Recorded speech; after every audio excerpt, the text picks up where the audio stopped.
You are watching The Lookout, a production of the Division of World Languages and Cultural Studies here at Minot State University. I'm your host, Samuel Stinson. The following is a brief selection of highlights from our recent campus and community dialogue on surveillance, recorded live on Wednesday, April the 22nd, 2020. So let me introduce your speakers for today. We have Chad Fenner from Minot State. He's an electronic media specialist and IT specialist with 15 years of experience. And he is teaching our College of Business in the Business Information Technology area and teaching courses on cybersecurity and management information systems. Then we'll have Darren Seifert. He is an assistant professor of computer science, also at Minot State University, and his interests are on cyber physical systems, software engineering, and security. He has served as the advisor of the Computer Science Club and trained middle school teams to compete in the Cyber Patriot National Youth Cyber Defense Competition. And then lastly, for the sociological perspective, we have Dr. Harry Hoffman. He's been an associate professor here at Minot State, and he's been around for 35 years in sociology. And his interests are in sociological theory, social political change, complex organization. So he'll have, I would imagine, a different take on this, more from the human side of things. Now, the other thing that happens with that now is there's apps that you put on your phone that are shared with other companies. So if you have a Google Map app, say, and they're open to sharing their data with different businesses, they don't necessarily share your private data, they just share the generic data, and that data then gets put out and it's usable by other companies to take the app that you already have installed on your phone and leverage it to get different information. One of the examples that's out is they're now putting things on phones overseas where individuals will go to a store, it'll track where they were in the store, how long they were in the store, what items they were presumably looking at. If they took something into the fitting room and tried it on and then left it in the fitting room and never went to the cash register, it tracks that. And then they can follow that up, say, that next hour or next day or next 2 days and say, hey, we noticed you were in our store and you were looking at this. If we gave you a break, would you maybe purchase it? So you're seeing how businesses are leveraging this ability of surveillance not only to track and protect their businesses, but now they're leveraging it for marketing. And as you start to leverage these things more and more, that means we're becoming more susceptible to it, and it's building up this I guess what you'd call it is an immunity or fatigue to privacy. Kind of goes, why are people putting up with this kind of surveillance? I think one way of looking at it is that, we've become accustomed. I think Chad had a good term for that, fatigue, privacy fatigue. And when he was talking about Target, I remember when I first got to Minot and I walked into Target and there was a crowd in front of the door and they were all looking up at their, TV screens, waving at themselves. And it's about that time when you start realizing how docile we've become because of surveillance. And I think that's a scary part of it. Not only are we noticing that others are observing us, but we start observing others. It used to be, the small group is watching a whole mass, and now it's everybody's watching everyone. And I think that's where the problem really lies.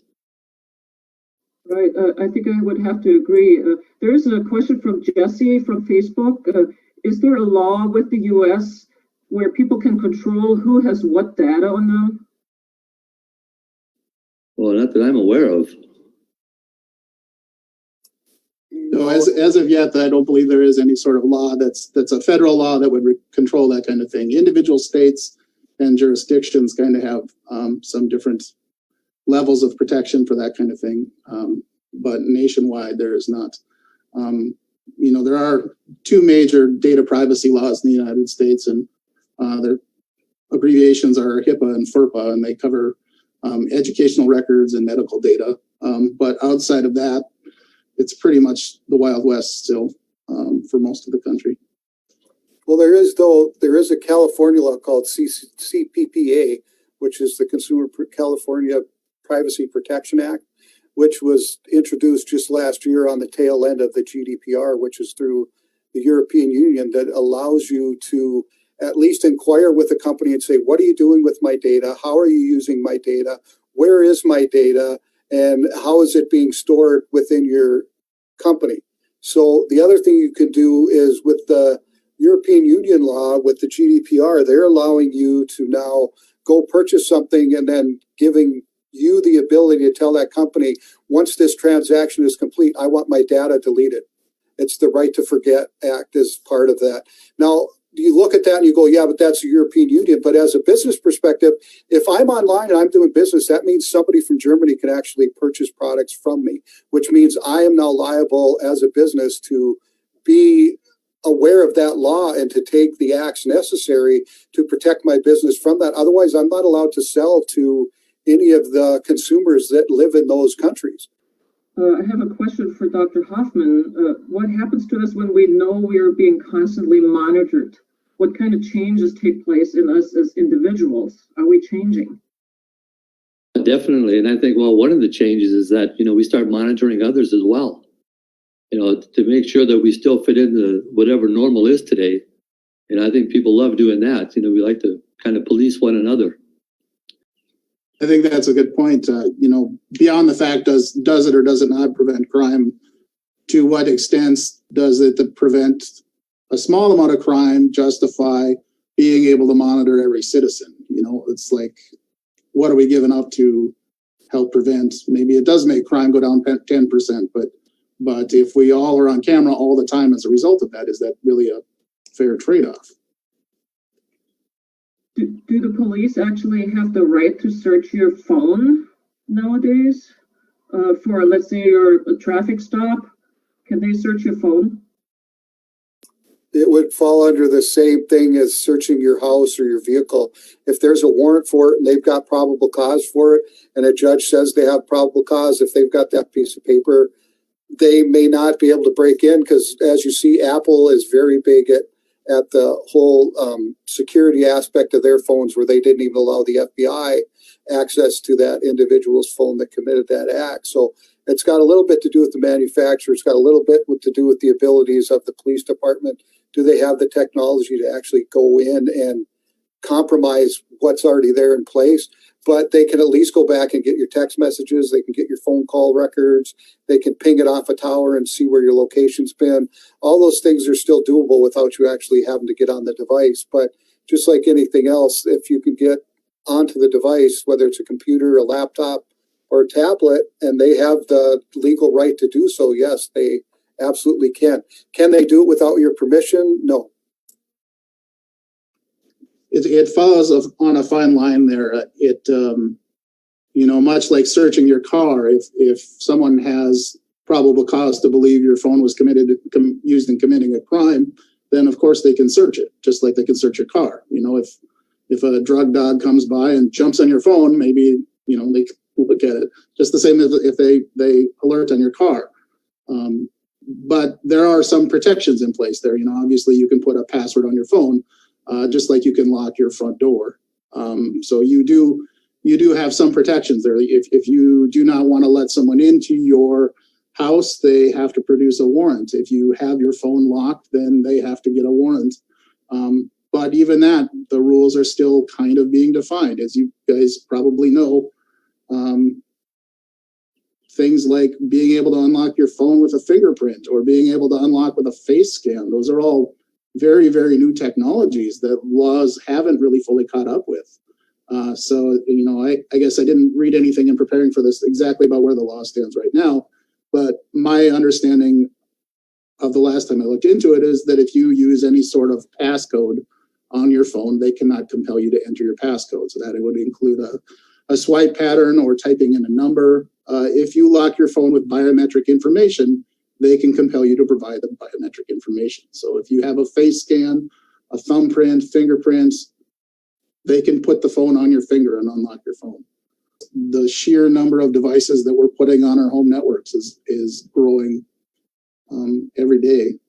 It's not just computers and laptops anymore. It's your smart speakers and your motion detectors and your baby monitoring systems and your cameras. They all have IP addresses and they're all on your network in one way or another. So.